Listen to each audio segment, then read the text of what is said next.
Sige, good morning. Tayong lahat ay umawit. Tayong lahat. Above all,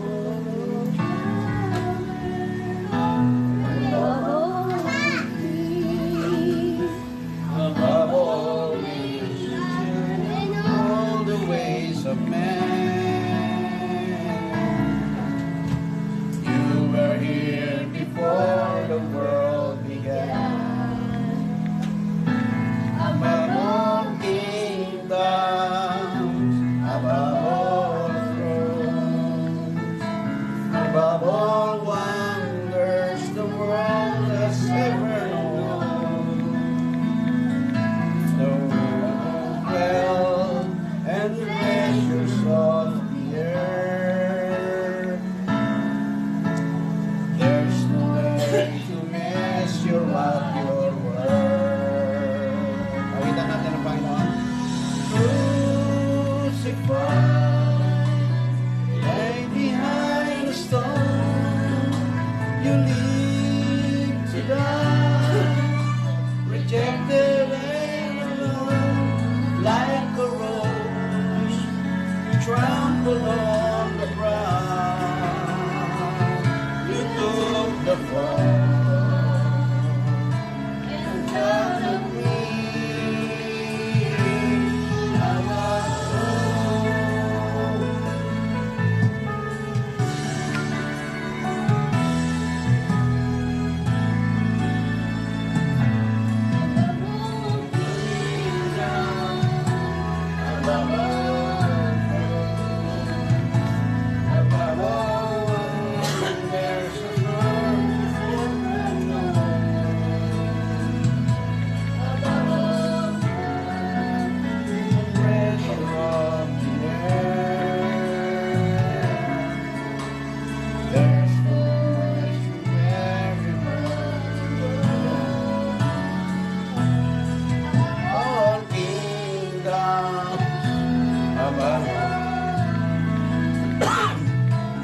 above all wonders the world has ever known,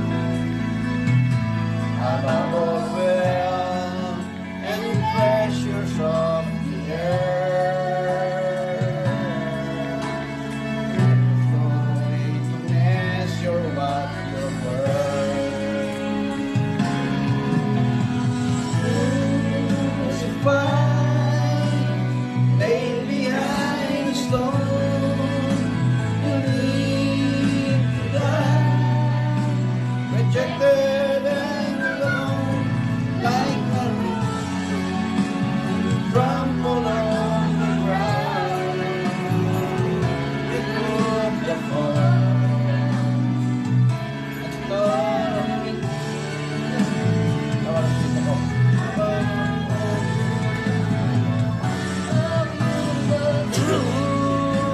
Crucified, laid behind a stone, you need to die, rejected and alone, like a rose, trampled on the ground. The fall, but of me, above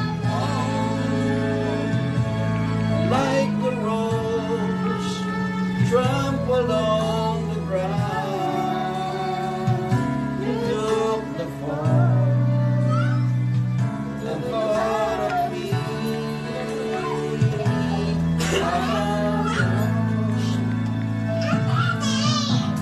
Like a rose trampled on the ground. You took the fall and thought of me. Above all. Amen. Palakpakan natin ang Panginoon. Sabi natin, praise the Lord. Praise the Lord.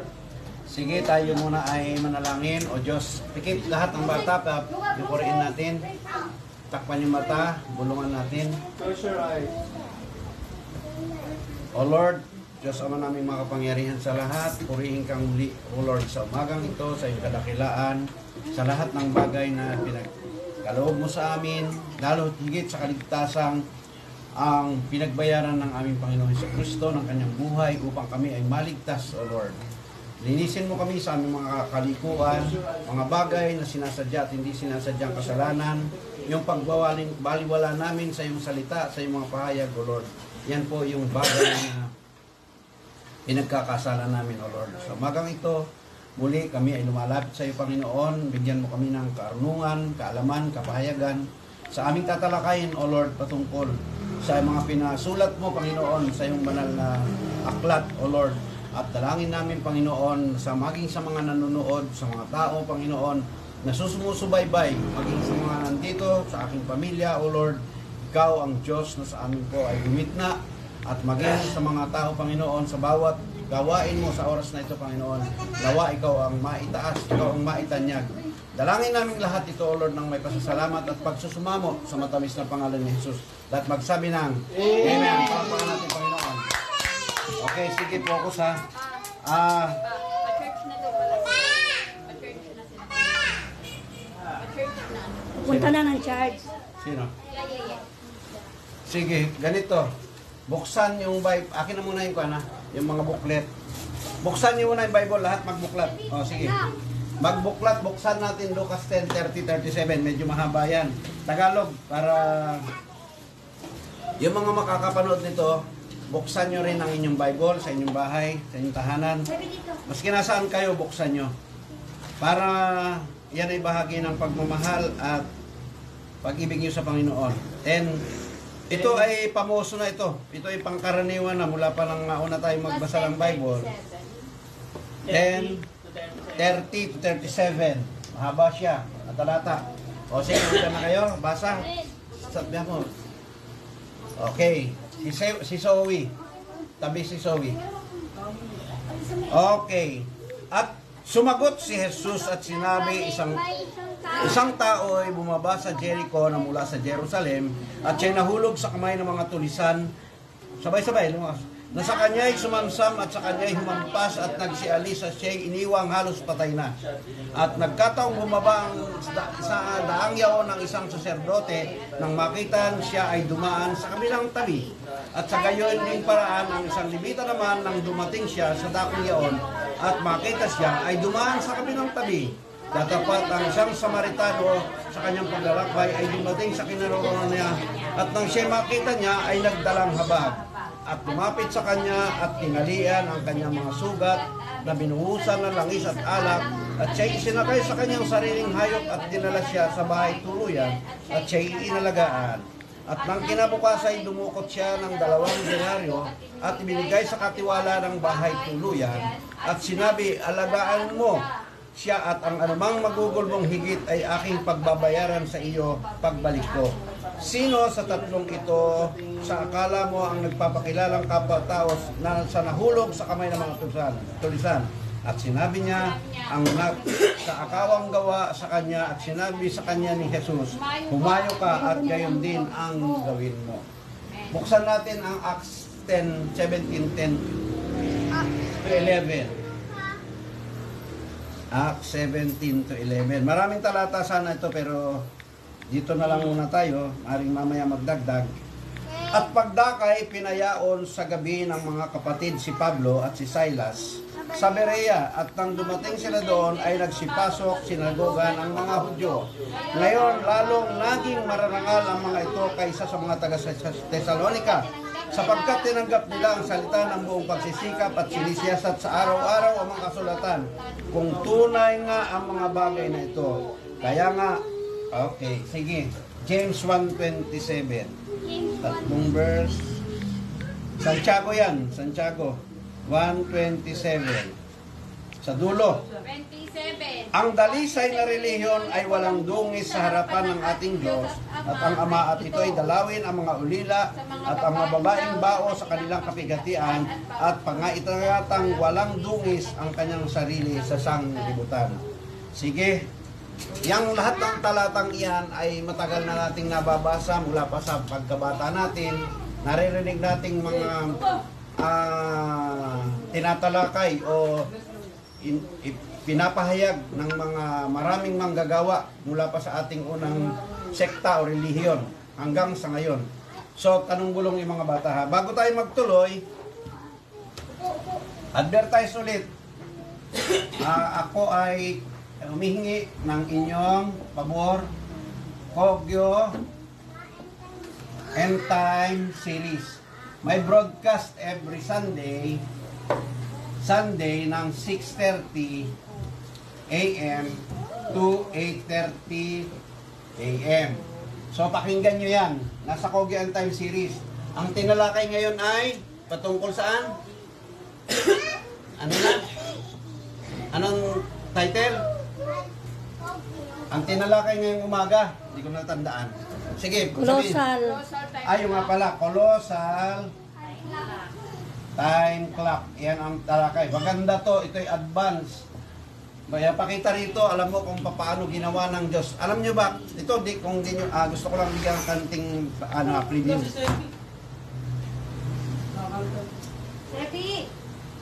Sebi! Ang preview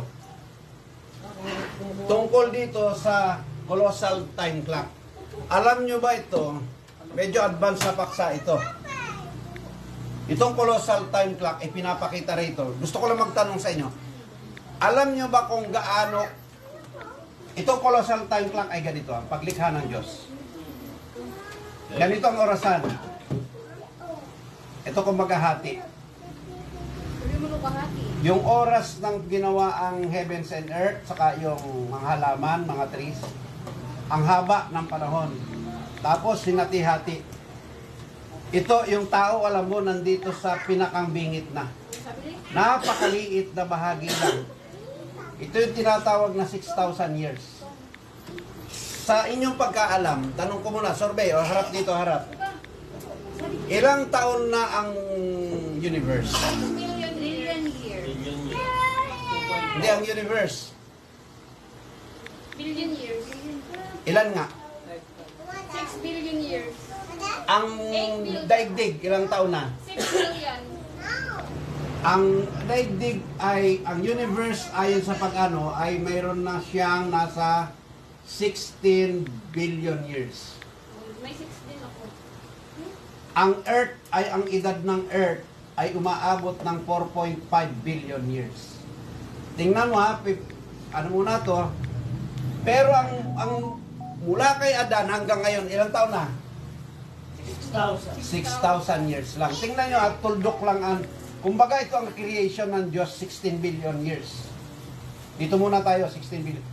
Yung 6,000 years, tuldok lang. Pero dito ang pinakang lugar kung saan yung obra maestra ng Diyos ay ginawa niya. Yung pinakamahalaga, walang iba kundi yung tao. Diyan makikita mo kung ano ang pag-ibig ng Diyos sa atin. Alam mo, binabaliwala lang natin ang Diyos. Hindi natin siya pinapahalagan, pero siyang Diyos, grabe ang pahalaga niya. Alam mo, billion years ang kanyang paggawa ng universe. Paggawa ng, sabi niyang, in the beginning, God created heavens and earth. Billion years ang kanyang ginastos. Tapos, yung ginawa niyang lahat na yan para sa atin lang pala. Pero nakita mo ang tao, wala siyang pakialam sa Diyos. Marami ang walang pakialam sa Diyos. Hindi niya binibigyan ng malalim na pagpapahalaga ang Diyos. Pero in Diyos, grabe ang pagpapahalaga niya sa tao. Nakita nyo? So itong, alam mo pag nagtagumpay ka, hindi lang 16 billion years. Trillion, quadrillion, quintillion, kilyon years. Eternal kang kasama ng ni Kristo. So ito yung Colossal Time Clock na ito, pinapakita lang ng science, ano yung paghihirap ng Diyos, yung pagtitiis ba niya, kung paano niya ina-arrange yung universe paunti-unti. Ina-arrange yung, yung universe, dito ko ilalagay ang galaxy ng Milky Way, dito ko ilalagay yung solar system ng Earth, dito ko ilalagay yung mundo, dito ko ilalagay yung mga tao, dito ko ilalagay sa Eden yung unang tao. Kahit mahulog siya, maraming opsyon ang Diyos sa pamukisa pa. So, yan yung pinakano ngayon, Colossal Time Clock. Pakinggan nyo at hiling ko sa inyo, i-share nyo. Huwag nyo siyang pabayaan na hindi i-share. Alam nyo ba pag nag-share kayo, tumutulong kayo na makilala ng Diyos, ng tao ang Diyos. Hindi yan walang kwenta. Hindi naman ako relihiyoso, basta't ako ma-attend lang.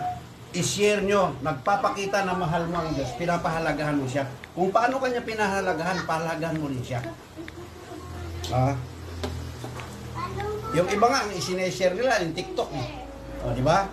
Ang dami nilang isineshare. Yung negosyo nila, sineshare nila. Yung buhay nila, autobiography, lahat sineshare nila. Kaya popular ang Facebook ngayon, yung TikTok, kung ano na nangyayari. Pero yung Diyos hindi nagiging popular sa mga tao dahil hindi natin ginagawa. So yan yung aking unang kwan, pengin pambura. Number 2, ang akin, hiling ko rin ulit, so na yung mamaya, ipadala na yung 3 set ng booklet na order. 3 set. Muli, ito ay aking pinopromote. Order kayo. Tulong lang ito para matuloy-tuloy ang imprenta para kumalat ito. Yung tinatawag na Great Mystery of the Rich, 3 to, 3. 1, 2, 3. Yung Great Mystery of the Rich. Yung paano ka nabubura sa aklat ng buhay. Dati kang nakasulat pero buburahin ka pag ikaw ay hindi nag-overcome. Ito ay mapanirang bulong. Ito yung mundo ng illusion. Nabubuhay ka sa illusion. Ganda-ganda ng paligid. Meron kang ganito, meron kang ganyan. Maasenso ka, ganito, ganyan. Nililibang ka pala nung kaaway sa illusory world. Ito ay hindi pa ito ang mundo na nakalaan para sa atin, na pinaghirapan ng Diyos. So lagi nyo itatanim, baliktad itong mundong ito. Hindi ito. Hindi ito ang tagumpay natin na to. So,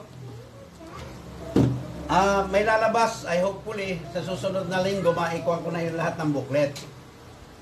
Ma-advertise ko na yung mga bagong lalabas. Kung mapal na siya, mga ganito na lahat kakapal. So, yung 30 pesos umorder kayo, may discount sa Shopee, may discount pagka kumpleto ang inyong kinuha na set. 12 pieces. 12 pieces. Sa ngayon. So, siguro, abot siya ngayon mga susunod na linggo. Hopefully, mga 17 na. So, yan muna yung aking panawagan sa inyo. Order kayo upang magtuloy-tuloy ang imprenta at na maikalat to. Hindi ito para kumita. Ito ay para mag-continuous lang yung pag-print. Okay, so tayo ay mag-umpisa na. Mag-take note at tanong bulong, mga bata. Tanong bulong. Kaya, repeat bulong doon sa malilit. Sabi natin, repeat bulong. Ang repeat bulong, uulitin mo yung sinabi para sabihin ulit ng bata. Nasasanay yung bata na nagsasalita at ma-focus. So, yan yung ating purpose dyan. Ano itong bagay na sinabi kong mabuting Samaritano na nasa progresibong kapahayagan? Bakit ko tinawag na progresibong kapahayagan? Magbabaybay muna ako kasi bata pa ako, siguro ganito kay si Karaya. Naririnig ko na ito. Yung sugatan, ang tawag nyo, hinold up, nasa isang, ba't tulog si Sobi? Na yan ay nakahandusay, dumaan yung pari, hindi pinansin. Iniwasan. Meron naman, yung pariseyo, nakita rin niya, dumaan lang sa kami, hindi rin niya tinulungan. So, yan yung kwento. Sa buhay natin, meron kayo nakita, naghihirap, wala nang maisaing, may sakit, tinulungan. Yung mga pari daw, ganyan, yung mga mayayaman, hindi pinapansin. Pero, yung isang Samaritano, ang mga Samaritano, yan ay mga lahi ng mga hybrid.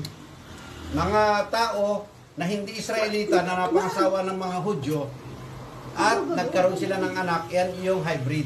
So, hindi nila tinatanggap yan. Kumbaga, mababang uri.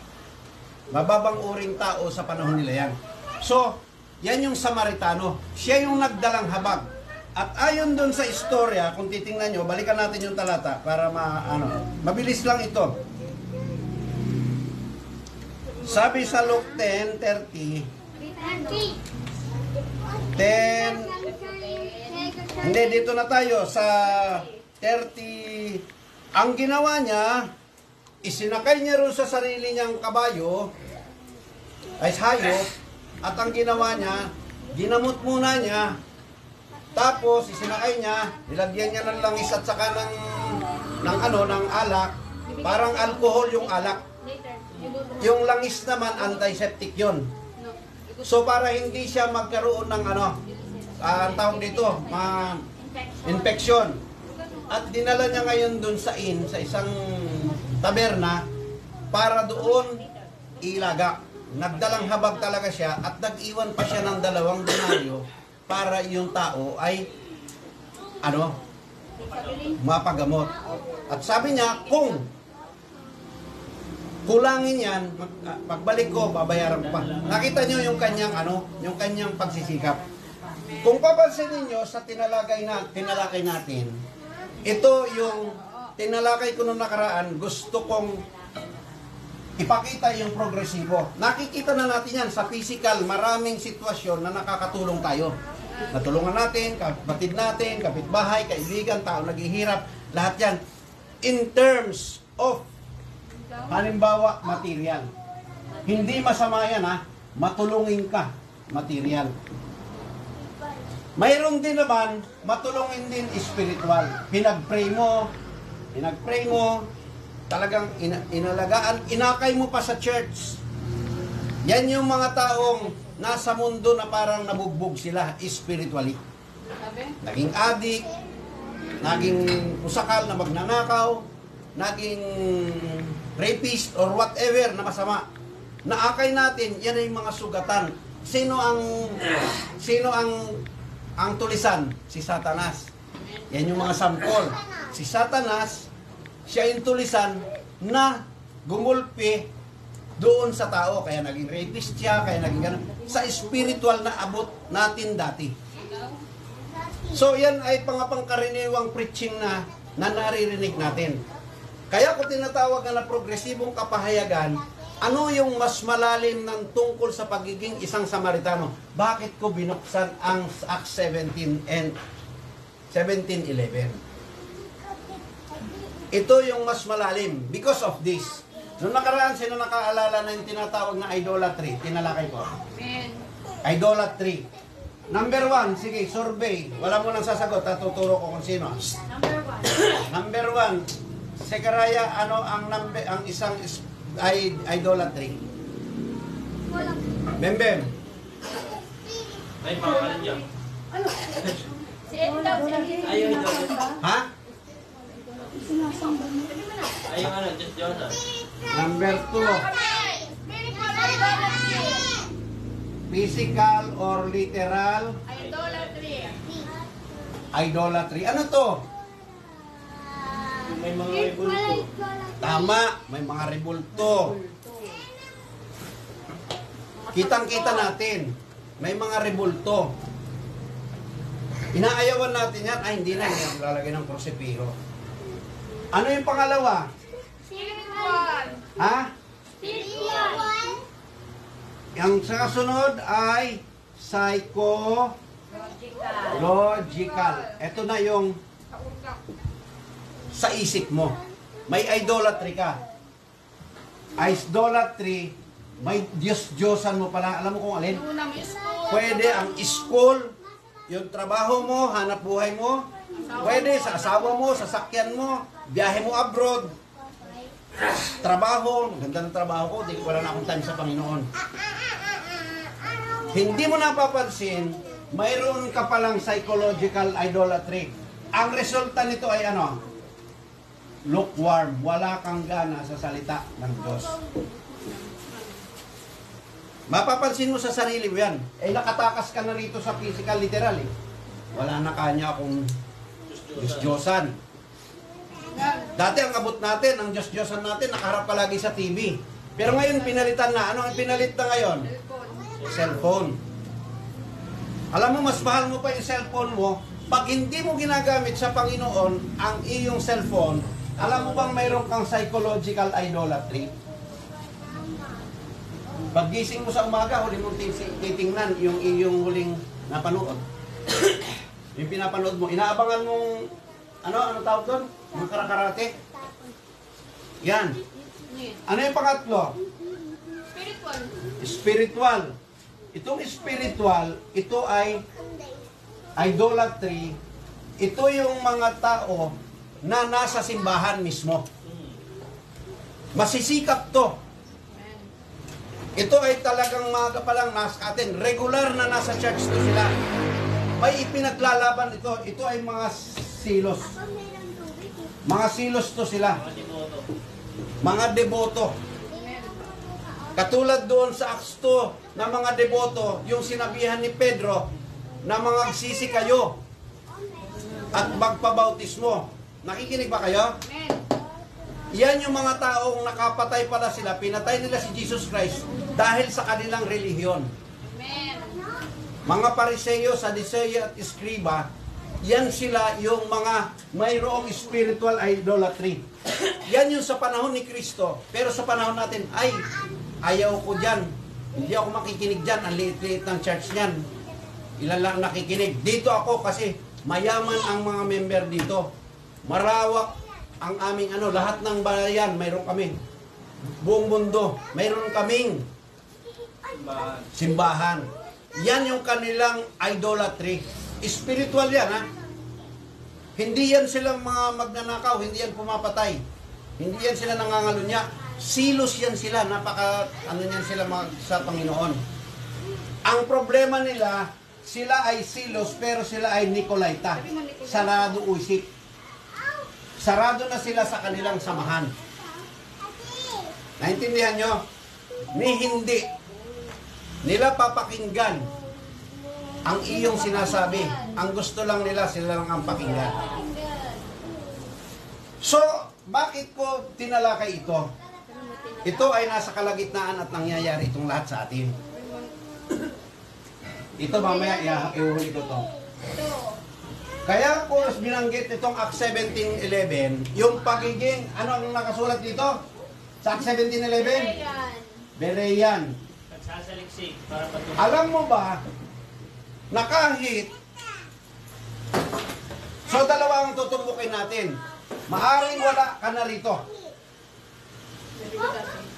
Kung ikaw ay walang gana, kailangang matraining ka na maging Berean. Anong nakasulat dyan? Tingnan mo nga mabuti kung anong pinupunto. Sige. 7. And the word of God is in the number of disciples. Like the great napas and great company at the picture of Hindi yan.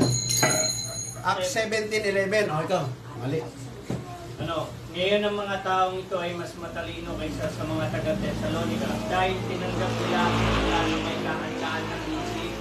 Nagsasaliksik ng mga kasulatan araw-araw upang makita kung ang mga bagay na ito ay totoo. Sabihin natin, with readiness of mind. with readiness. Yan yung nakahanda ang isip. Ang tao may raming sinasabihan, pwede kang nagkukwento, pwede kang nagpapaliwanag sa kanya, nagsishare ng salita ng Diyos, pero wala siyang ganang makinig, hindi nakaredy yung isip niya. Ang iniisip niya agad, kontrahin ka. Amen. Naghahanap ng mali sa sinasabi mo. Yan yung tinatawag na dalawa. Pag ikaw ay masipag sa church, pwedeng ito ang sakit mo. Spiritual, ha? Pag spiritual idolatry, pwedeng ikaw ay Iglesia ni Cristo, ikaw ay AD, dating daan, ikaw ay level 3, level 1, level 2 ng end time, pwedeng ikaw ay Jehovah's Witness, pwedeng ikaw ay Katoliko. Lahat ito, mainit ka na maglingkod sa Panginoon. Pero hindi ka Berean, sarado ang isip mo. Nag-aabang ka kung ano yung pwede mong ikontra, pero hindi ka nag-iisip, teka, baka may gusto siyang sabihin na hindi ko pa alam. Pag-aaralan ko. So, itong spiritual idolatry, mostly ito, lahat ito sila ay mga masigasig sa Panginoon. Unlike dito sa psychological, ito yung taong walang pakialam sa Diyos o kaya walang gana sa salita ng Diyos. So, abante ito. Mas abante ito kaysa rito sa psychological idolatry. Ngayon, bakit ko sinasabi ito? Kung papansinin ninyo, doon sa Samaritano, ikaw kung ikaw, wala na tayo rito ha, hindi na natin pag-uusapan yung may Diyos-Diyosan ha. Yung may Diyos-Diyosan na mayroong cross, mayroong santo-santo, hindi na natin pag-uusapan. Ang pag-uusapan na natin itong dalawa. Pansinin nyo to. Pansinin ninyo. Yung taong ito, yan yung sugatan. Hindi niya alam na siya'y lukewarm, wala siyang gana sa salita ng Diyos, siya pala ay nadali na ng tulisan. Sabihin na, nadali na ng tulisan. Sabihin natin. Hindi niya alam yan. Akala niya okay lang, malakas siyang kumita, nakakabiyahe siya abroad. Kung anong gusto niyang pagkain, nabibili niya. Gusto niya ng sasakyan, bibili siya. Gusto niyang kung saan pumunta. Mabait din siya. Pero ibig sabihin, hindi niya alam, biktima na pala siya ng tulisan ni Satanas dahil siya ay walang gana sa salita ng Diyos. Ito namang isa, spiritual idolatry, para din siyang yung nakahandusay, sugatan siya. Hindi natin pinag-uusapan na physical na siya ay sugatan. Siya ay spiritual na sugatan sapagkat siya pala ay biktima ng kaaway na sarado na ang kanyang isip. Sarado ang isip nito. Itong isa, lukewarm, walang gana. Bakit yung intindihin niya? Pare-pareho lang yan. Itong mga relihiyon na yan sila. Lahat yan, manloloko lang. Gusto lang gumawa ng pera niyan.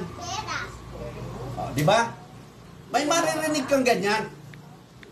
Pero kung titingnan mo, kaawa-awa yung taong yan. Alam nyo kung bakit ko sinasabi? Yung tao, sabi nga ni Kristo na nakapako sa cross, patawarin mo sila sapagkat hindi nila alam ang kanilang ginagawa. Sa halip na bumaba si Kristo, patamaan niya ng kidlat lahat yung mga taong gumagawa sa kanya ng masama. Ang ginawa niya, patawarin sapagkat hindi nila alam ang kanilang ginagawa. So dapat tayong mahabag diyan sa ganyang tao, pagtitiisan natin. Yung mga walang ganang ganito, pagtitiisan natin. Kasi ito, dito mo lang magagawa ito habang buhay pa siya. Pag siya ay namatay na, tapos na yan, wala siyang magagawa. Sabi, basahin nyo ng Hebrews 9:27. Tayo pa ino. Sige, basahin. Hebrews 9:27. Sabay-sabay kayo. Pabasa nyo, pabasa. 9:27. Tulad ng bawat tao ay tinakda ng mamatay minsan at pagkatapos ay ang pag-aaral. Paghukom. At kung paano itinakda. So, ibig sabihin pala, walang purga-purgatorio, walang pray-pray na, Panginoon, yung asawa ko napunta nasa purgatorio, mainit daw doon. Baka naman pwede, ilipat mo sa langit. Ito ang bayad. Ginawa ni John Tetzel yan, ng 16th century. So, kumikita ang simbahan yan, yung indulgence. So, hindi totoo yan dahil nakasulat sa Bible, pag namatay ka, may paghatol ka na. Ang mangyayari sa iyo, ihahagis ka doon, ilalagay ka doon sa tinatawag na Hades, at pag nabuhay kang mag-uli, saka ka ihahagis sa literal na apoy. So, ang habag ni Kristo sa mga tao, kahit siya'y, anong tawag doon? Ano pasala? Binamak. Kahit kinakantsawan siya, kinukutya siya, ang sagot ni Kristo, ang panalangin niya sa Diyos, sa kanyang Ama, patawarin mo sila, Ama, sapagkat hindi nila alam ang kanilang ginagawa. Kahabagan, psychological idolatry. Ganon din dito sa spiritual idolatry, kailangan natin maturuan sila na maging bereyan. Kasi mananatiling sila ay sugatan. Anong ginawa nung kwan? Anong ginawa nung Samaritano?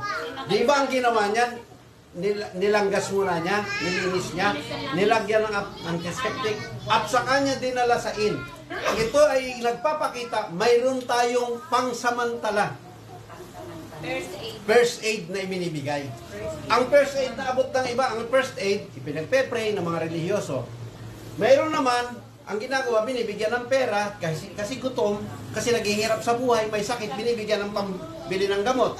Minsan bibigyan, sasagutin pa ang pang-opera. Wow, ang buti ng taong ito. Hindi natin minamali yan. Pero ano bang mas malaga? Yung physical o yung spiritual ng tao? So dito, ang ginawa niya, at alam mo ang ginawa niya, Nag-iwan pa siya ng, denaryo. Ano itong iniwan na to sa progresibong kapahayagan? Mayroon kang ibibigay na assignment na dapat gawin nung isang taon na sugatan. Bakit tayo may tinatawag na pabasa report? Daily. Maghapon, hawak mo, cellphone eh. Maghapon mo, okay, trabaho mo, Berna, di ba? Hindi ka makagawa ng assignment mo. Pero ang bilis. Pag halimbawa may order, ang ingat-ingat natin. Pero paggawa ng booklet, wala. Ang hirap, di natin magawa. Nakikita nyo, binanggit doon sa colossal time clock. Billion years ang gastos ng Diyos para sa ating kapraso. Pero hindi tayo makapagbalik ng kahit maliit sa Panginoon. Parang nakakaya, di ba? Anong tawag dyan sa taong ganyan? Hindi nagsasauli ng... Walang utang na loob. Walang utang na loob. So dito, nag-iwan tayo, nag-iwan yung Good Samaritan, ha? Hindi lang yan nilang first aid. Nag-iwan siya ng programa na dapat gawin doon sa tao na may sakit. Sa natulisan. Di ba mayroon tayong programa, anong ginagawa natin? At babalik ako, kasi sabi niya, makinig ha, babalik ako bukas kung anong mangyayari. Talagang plano niyang i-recon, kumustahin kung ano nangyayari. Gumaling kaya yung pinagamot ko kahapon? Pupuntahan, bakit mayroon tayong pinapaalala na? Ite-text mo lang, nagawa mo ba yung emergency Abraham 1? Hindi ako nagsasawa niyan na magganyan. Kahit sa sarili kong anak, sa sariling pamilya. Yung bang bata, halimbawa, tuloy-tuloy ba halimbawa si Luca at saka si Juan na nagtatanong bulong? Na magkapatid? Hindi nyo lang alam, yan ay natulisan. Nauubos yung bata sa oras sa laro. Yung bata pag nasobrahan, pag puro laro yan, wala sa isip niya ang Diyos. Basta't masaya lang siya na parang prinsesa at prinsipe siya sa mundo. So kailangan natin bilang Good Samaritan, ipapaalala natin yan, lagi natin kukumustahin. At pag kulang, yung binigay nating programa, babalik tayo kinabukasan para ito ay, sa mga hindi nakakaintindi, magtanong kayo kung ano to ha. Pwedeng uma-attend ka lagi sa church pero ayaw mong pakinggan yung ganitong mensahe. Kasi nga nakakulong ka, natulisan ka na. Sugatan ka spiritually actually. Nadaya ka ng kaaway sapagkat sarado na ang isip mo. Nicolaita ka. Naintindihan niyo ako? So kailangan may training natin na maging Berean. Ang unang-una, itong may mga psychological idolatry. Sino itong mga may psychological idolatry? Number 1 ay ang mga bata. Paggising sa umaga, ang hinahanap agad, laruan. Hindi alam ng bata. Sa halip na turuan mo yung bata, na palakihin, na paggising sa umaga, mag-pray muna siya, ang ibibigay mo agad, laruan o pagkain, nagde-develop ka ng kanyang psychological idolatry. Sa ating malalaki na, yung cellphone, ano kaya ang huling labas? Ang huling palabas kagabi. Di ba? Yung mga nasa ibang lugar, ha? Halimbawa, ang iniisip nila, paggising pa lang sa madaling araw, iniisip nila, pumunta na agad doon sa wetingan kung ano lumabas sa weting. Isang mababaw na idolatry yan. Pero itong sinasabi kong malalim na idolatry, ang gusto mo lang mataas ang grade ng anak mo sa school. Naintindihan nyo? Pag nakita mong mababa, nagsisikap ka na apurahin, tumaas ang grade ng anak mo. Pero yung sa Diyos, ayaw mong apurahin. Psychological idolatry yan. Kaya yung bata, ang sinisikap niya, mataas ang grade niya, honor siya, summa cum laude siya. First honor siya sa church, marami laging star. Tinuturuan natin yung bata, hindi natin napapansin, may psychological idolatry. At hindi natin nakikita na yung ay nasugatan pala ng tulisan. Na-hold up pala. Sa halip na nakakilala kay Kristo, programa ni Kristo ang ginagawa, programa ng kaaway ng tulisan ang nagpapaikot sa buhay ng mga anak. So lahat ito, walang exempted dito. Damay pati mga apo. Pati asawa. Sa halip na natatapos ang booklet, hindi. Ang gagawin, iba ang panunuorin. Ay, yan. Dito naman sa spiritual, uulitin ko, ang sipag-sipag niya, manood sa ng church, ang sipag-sipag niyang umatin sa church, paggawain sa church nila, the best siya. Pero pag siniran mo naman ng bagay na hindi turo ng samahan nila, hindi niya panonoorin yan. Lalo na yung taong kinaiinisan niya. Hindi niya talaga pakikinggan yan. Lalo na kung siya ay nabulungan. Awag kang makinig dyan. Pakinggan mo na lahat ng end time. Huwag lang iyang taong yan. Nakikita nyo? Hindi nila napapansin. Mayroon silang psychological idolatry. May spiritual idolatry. Ang kanilang sentro ng buhay nila nandun sa kanilang samahan o sa kinikilala nilang mga leader. Nakikita nyo bakit may away-away ang relihiyon? Mayroon silang spiritual idolatry. Bakit magkaaway ang iglesia ni Kristo at dating daan? Ay kasi nga, nabiktima sila ng kaaway ng demonyo na ang loyalty nila hindi sa word, hindi kay Kristo. Ang loyalty nila nasaan? Nasa kanilang samahan at nasa leader nila. Church nila. Dogma. So ito ang ating ituturo sa kanila, 17. Magkakaroon ng readiness. Alam mo ang ating ang ating kalalagayan, ha, makinig kayong mabuti. Nandito pa lang tayo sa psychological idolatry. Mas mahal natin ang mundong ito. Nawawasakin ng Diyos. Hindi pa kayo nag-focus, hindi pa kayo hindi pa kayo mainit. Hindi pa kayo naging mainit sa gawain. Na kumbaga, pag oras ng broadcast, nakaabang kayo para hindi na kayo gigisingin. Pag oras ng hukom class, naka-ready kayo. Pag oras ng linggong gawain, nag-aapoy ang puso mo na mapakaten sa gawain. Pero in a Berean spirit, kasi pwedeng mainit ka, halimbawa sa JMC. Kahit 3 days, 4 days, 5 days, 1 week silang fasting, walang kain-kain. Tuloy-tuloy ang prayer nila. Hindi mo mapapa-upset yan sa gawain. Pero sharean mo ng end time message yung JMC o UPC. Iiwas yan, ayaw niya. Ang loyalty lang niya nandun sa sama niya. Nakita nyo ha? Ang spiritual idolatry, mainit sa gawain yan, pero sarado isip. Ito namang psychological, walang gana sa salita ng Diyos. At alam nyo ba, idudugtong ko itong James 1:27. Buksan nyo nga. James 1:27.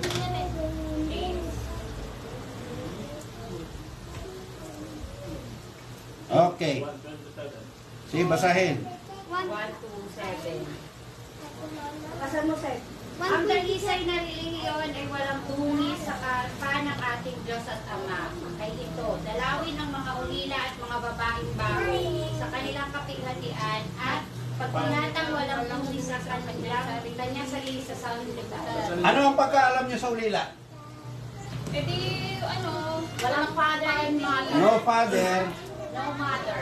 No father and mother. Father at mother. Itong balo, ano itong balo? Walang asawa. Walang asawa. Namatayan ng asawa. Sa Old Testament, pag ang bata ay naulila, inaampon yan. Ang babae naman na nabiyuda, pag hindi na yan napakapag-asawa, halimbawa, yung babae walang kayamanan, walang naiwan, mahirap yung asawa niya, aampunin ito. Aampunin ng mga Levita. Aampunin para may magpakain sa kanila. Maging dito sa bata. Pero pasok tayo sa huling panahon natin. Pwedeng buhay ang tatay at nanay mo, maganda ang pagkain mo, maganda ang eskwelahan mo, hatid sundo ka pa sa school, pero ikaw pala ay ulila. Bakit? Ang iyong magulang ay hindi espiritual. Hindi niya kilala yung tunay niyang magulang na walang iba kundi ang Diyos. So bata pa lamang dapat tinuturuan ng bata na makilala na nila ang kanilang tunay na tatay at nanay na walang iba kundi ang Diyos. Tayong mga magulang ay tagapag-ampon. Sabihin lang natin, tagapag-ampon. Galatians 4:1 and 2. So itong mga anak nyo ito, dumaan lang ito sa inyo, pinaampun lang yan ng Diyos. Huwag niyong pabayaan na yan ay maging sugatan na kidnapin or itulisan ni Satanas.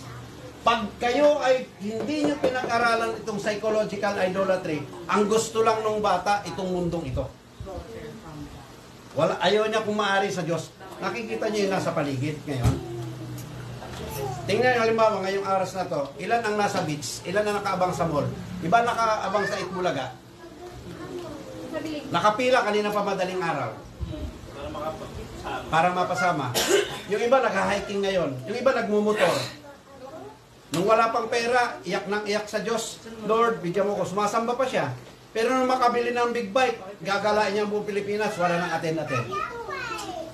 So ang gagawin niya, yung anak din niya, isasama rin niya ngayon. Silang dalawa na nagra-ride na mag-ama, pag mamalaki pa nila. Nagkakaroon ng Diyos-Diyosan.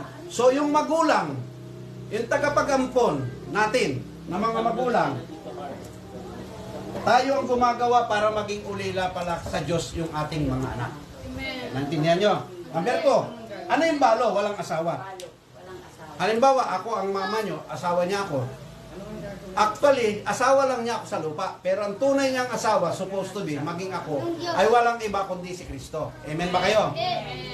Pag hindi mo pinakilala si Kristo sa kanya, hindi niya pinakilala si Kristo sa kanya, alam mo bang siya pala ay balo? Kasi kailangan lahat tayo mapangasawa ni Kristo in a spiritual way. So paano niya gagawin yan? Babalik na naman tayo sa pagiging Berean. Kailangan matraining. Yung gabi-gabing pakikinig natin ng hukom class, paggawa ng emergency Abrahanda 1 and 2. Gusto kong i-ano to, siguro sa susunod, yung 1, 2, 3, 4 na tinalakay sa elders meeting.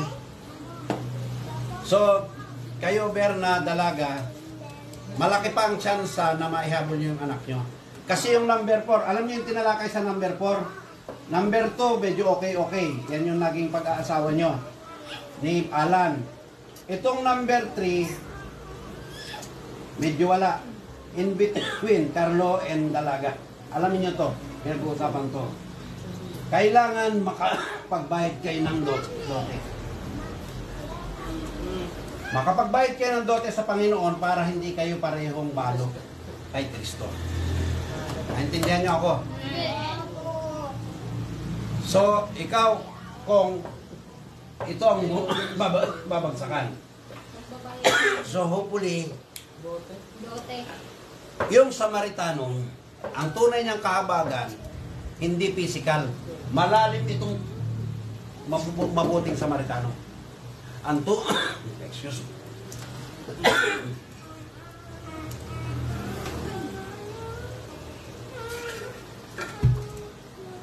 Ang tunay naman sa Samaritano, makikita nyo, bakit gabi-gabi meron tayong hukom class?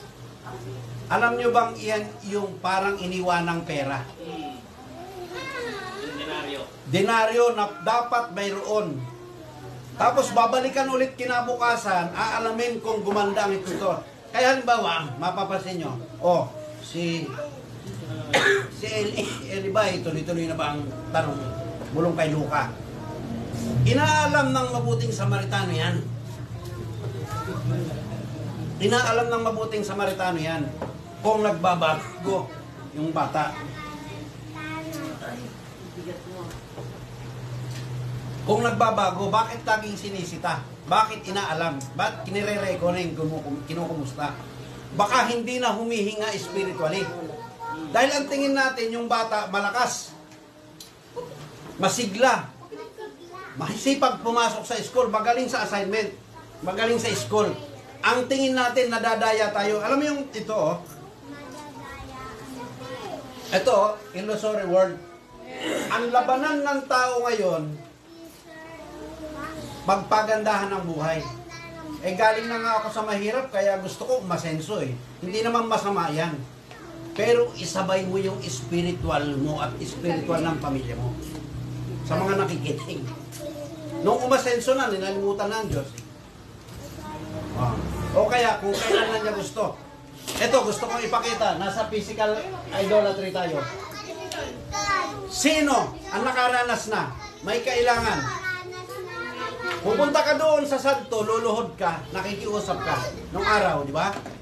Pupunta ka sa Santa Clara, Pinong-Pino. Nakikiusap ka, magbibigay ka ng... ginagawa ko dati yan. Gumagawa ako ng sulat, pray request, iaabot ko doon sa mongha. Doon sa Santa Clara, sa Katipunan. Nakikiusap ako sa Diyos na sana pakinggan yung panalangin ko. Yung mga walang anak sa Ubando, Bulacan, doon sila nagsasayaw. Lalapit sila doon sa ano, o kaya sa Nazareno, papahid-pahid sila dahil yun ang unawa nila na nakikiusap sila na pagbigyan sila.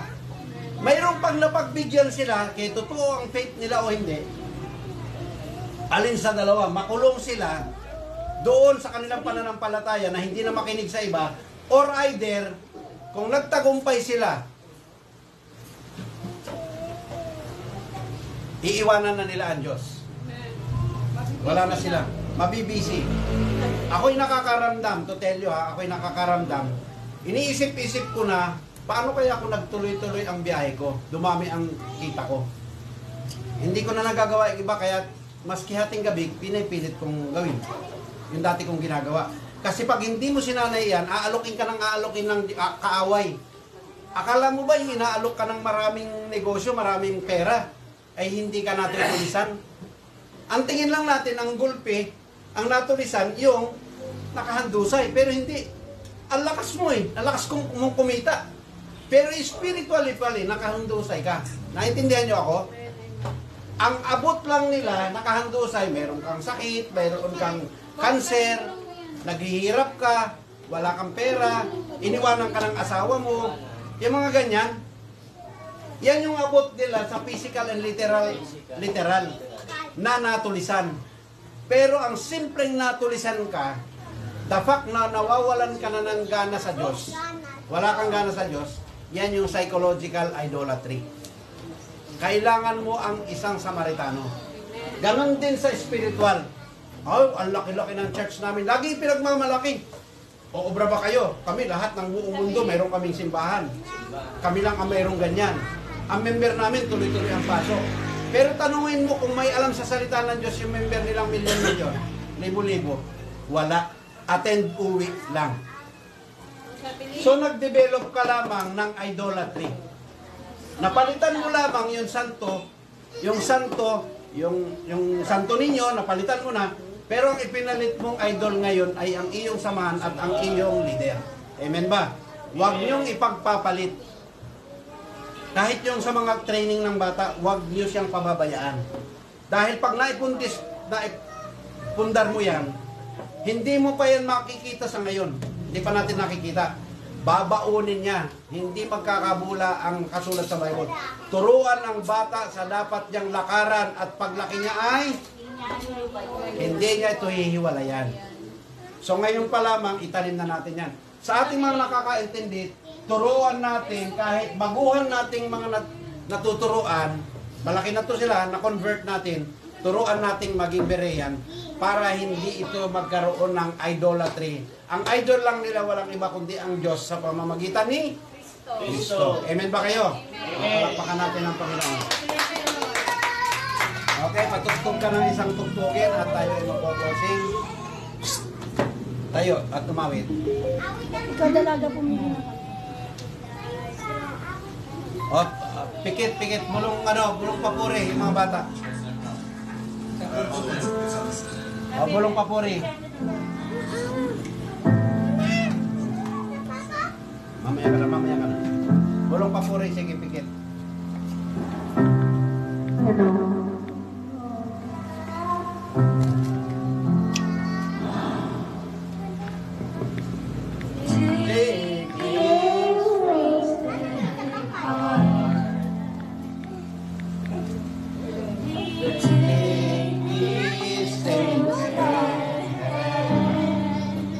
Tayo, kausapin natin ang Panginoon. Wash me in your love. Come like grace again. Even when my heart is lost.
O Lord, sa aming nabuksan patungkol sa tunay na Samaritano, O Lord, na bagamat kami maraming pagkukulang, nawa, matuto kami, Panginoon, na abutin kahit personal naming mahal sa buhay, ng aming kanya-kanyang asawa, kanya-kanyang mga anak, kanya-kanyang mga apo, O Lord, kanya-kanyang manugang, at maging mga kapatiran, O Lord. Maaaring hindi pa nila nakikita yung mga bagay na tulad nito, O Lord, na sa psychological idolatry, Panginoon, na naaalok kami, Panginoon, ng kaaway, na ito ang maging pangunahin naming adhikain sa buhay sa halip na ikaw at ang iyong salita, Panginoon. Biktima kami, Panginoon, ng tila isang tulisan sa pandaraya na kanyang ginagawa, O Lord. Tulungan mo kami, Panginoon, na makaahon sa mga bagay na tulad nito at maging tagapamagitan din kami sa mga taong, Panginoon, mahihina. Marami kaming pagkukulang, Panginoon, at yan po inaamin namin. Ngunit, kailangan namin ipagpatuloy ang mga bagay na inuutos mo sa amin. Lalo na, Panginoon, para sa aming mga anak, sa aming sambahayan. Sapagkat, O Lord,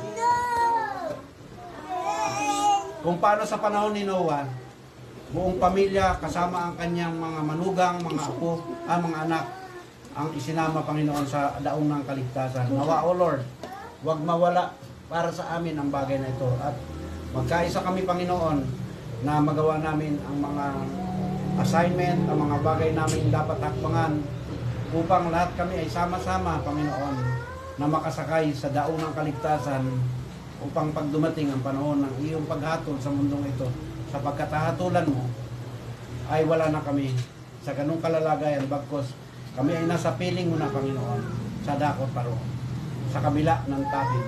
Salamat, O Lord, sa umagang ito, nawa maging inspirasyon na makakarinig ang lahat ng bagay na ito. Kung ako man, Panginoon, ay mga ikakapusan pa, ikaw po palagi ang magpuno sa mga bagay na tulad ito, Lord. Salamat in the name of your Son, Jesus Christ. Everybody say,